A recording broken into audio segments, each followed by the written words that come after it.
გია დილაშვილი აფხაზეთსა და 2008 წლის საომარი მოქმედებების მონაწილე. ვიყავი 20 წლის ჩავედით აფხაზეთის რეგიონში, ეს იყო კამიშის დესანტის პერიოდი. იქ შედგა პირველივე ჩასვლის დღიდანვე ჩემი ნაცვლობა ასე ვთქვათ საომარ მოქმედებებში. მოწინააღმდეგემ საზღვაო დესანტი გადმოსხა.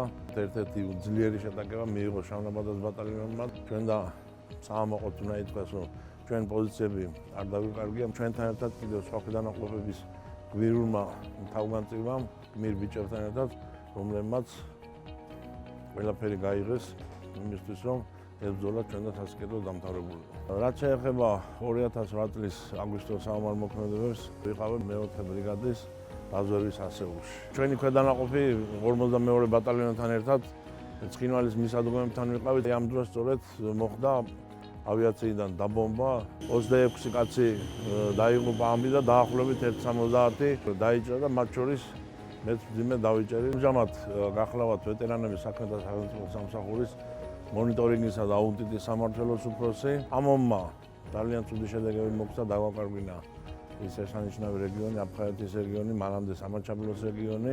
დაგვართა ძალიან დიდი გენოფონდი, ახალგაზრდები დაიღუპნენ თავის შესწირეს ჩვენს ქვეყანას და ზოგადად თუ არა ნაომარმა კაცმა ვინ იცის მშვიდობის ფასი. მშვიდობას ალტერნატივა არ აქვს.